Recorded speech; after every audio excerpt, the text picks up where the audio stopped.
police cars and dump trucks closing off the roads. So as we said, this is our 45-minute river architecture tour, and the sun has come out. It was a bit chilly on the earlier one, so as I look around, don't you think we are lucky to have this in this city? I do. You know, we have this fantastic river walk to your right, the river, the lake, #1 city in America for architecture. I mean, how could we not love this place? So thank you for coming to visit, and I hope you like it as much as me when you get off the boat. But you know, the river wasn't always like this. Where you see DuSable Bridge there, our lake actually came up to that bridge a couple of hundred years ago. And this river was really quite narrow with a whole load of weeds in it. It's only because people came on mapping expeditions that from what was then called New France, we know it as Quebec in Canada now, for the French, that this place was founded by non-native settlers in the first place.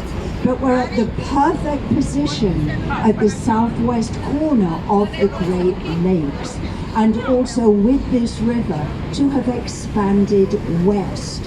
And after our first non-native settler, a gentleman called Jean-Baptiste Point DuSable, came here and set up his fur trading post just over the bridge there to your left. We'll look at it later. After that, the government realized, you know, we can move west. Let's go to that place that we now know as Chicago. And in 1803, now to your left as the boat turns, is where we had Fort Dearborn. And it was then that Jean-Baptiste Point DuSable moved on and went to Missouri. And Fort Dearborn was looking after this land for our government so that we could slowly start to move west and trade. We were a hugely busy river. And if you think about that as we're going on our journey, to the right here and to the left, both banks of the river, in actual fact, used to be warehouses, factories, and ships. Really, really busy. Now we're changed completely, but it helps to remember that it all started here. And then later I'll show you how we developed as a city. All right, that's a little bit of history. So now we're going to move on to architecture. And when I can, I'll slip in a bit more history because it is important. In fact, you know, the story of the river really is the story of Chicago. So let's start immediately on our left. The building that you see here with the Belvedere and the four little templietti around the top.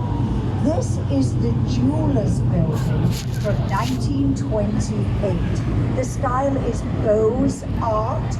We were still being influenced by Europe then, and you can see a lot of this type of architecture in Europe. The Jewelers, this used to have an elevator in it for your car. You could go all the way up and see your jeweler, but you know, cars started to get a bit bigger in the 1940s, and so they took the elevator out, and guess what? It's now offices. Let's go to our right. I'm going to go left, right, a little bit. Immediately on your right here from 1972 is what was IBM Plaza. Mies van der Rohe designed this. He's the one that said less is more. It was converted in 2013 by Mies's grandson, Doug Lohan, into the Langham Hotel and the American Medical Association. The style is international style of architecture. And then coming up on your right, these are two iconic towers for this city. This is Marina City, completed in 1967. The architect Bertram Goldberg, he loved nature. He said you never find right angles in nature, and he totally disagreed with his colleague Mies van der Rohe. So all his work has this curvilinear feel to it. There are two central elevator cores in both these towers here, and Bertram Goldberg said he wanted those to feel like the stem of a flower, with the shape of the balconies being like the petals on a flower. These buildings actually were the beginning after World War II of people moving back downtown in many American cities to live. They were built with the help of our janitors union, who wanted to keep work for their workers downtown when people with highways were moving out to the suburbs. So this is an extremely iconic, beautiful building for this city. And if you've ever seen stunts of that building, you actually can't park your own car in case you end up in the river. It has to be valet parked. But it's used for commercials, movies, television, all the time when they want to do stunts. You just have to look online and you can see them. Now on your right, do you remember a few moments ago I mentioned warehouses? This is our last remaining warehouse. From 1914, George Abbott, the architect. This is the Reed Murdoch building. It was the Monarch Food Warehouse. If you look up, you can see there's a clock tower. Watches were really expensive at the beginning of the 20th century, and many buildings like this added a clock tower for the citizens so they knew what time it was. A whole section of this building was chopped off in 1930 to make way for the expansion of the bridge we're going under now, LaSalle Street. And Whirlpool and the Britannica Encyclopedia do still have offices in this building. You know, Chicago, as I mentioned, is a #1 city for architecture, but we're also a #1 city for many things, including the arts. And on your right is our first LEED Platinum building. We're known for sustainability and green roofs as well. LEED Platinum means leadership in energy and environmental design. This building is cooled with water from the river. There's no air conditioner, so the water goes in, cools the building, comes back out cleaner and a little bit warmer than when it went in. And then on your right, I'm jumping way back to the beginning of the 20th century here, and this is from 1930. This is Merchandise Mart.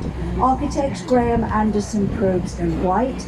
It is Art Deco. If you look up, you can see it has very elegant long lines going all the way to the top, where we have setback and ornamentation.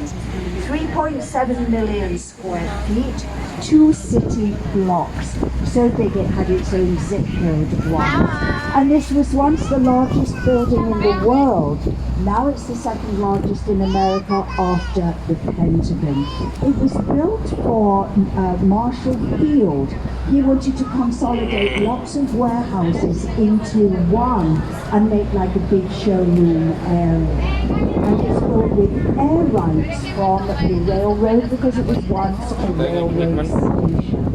On our right, the last 2 buildings you'll see on this part of the river, immediately on your right from 2020 is a residential building called Wolf Point East. And just ahead coming up, a building that was completed last year, 2023. This is the Salesforce building, 57 floors, sorry. Both buildings were designed by the architects Henry Clark. And if you look here, you can see that there are places to sit by the river. Chicago has an ordinance that says anything that is built on the river, commercial or residential, must have 30 feet of public access. So we could all go and sit there if we wanted to, even though you don't live there or you don't work. Now the building we're passing on your right with the red sculpture for the constellation, Santiago Calatrava, is River Point Plaza.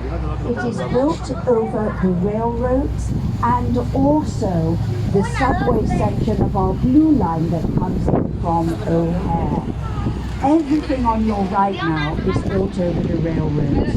Chicago was founded on lumber, steel, the stockyards and the railroads.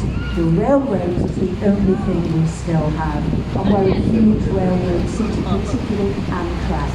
On your right, Riverside Plaza, 150 Riverside Plaza. Can you see how narrow this is at the base? 39 feet. This boat is 40. On the top it's 120. So the architects, Gedge and Partners, came up with the idea of adding water to the top. There's 160,000 gallons of water on the top of this building. When it sways in tanks, when it sways, the water pushes the building back the other way and stabilizes it. It's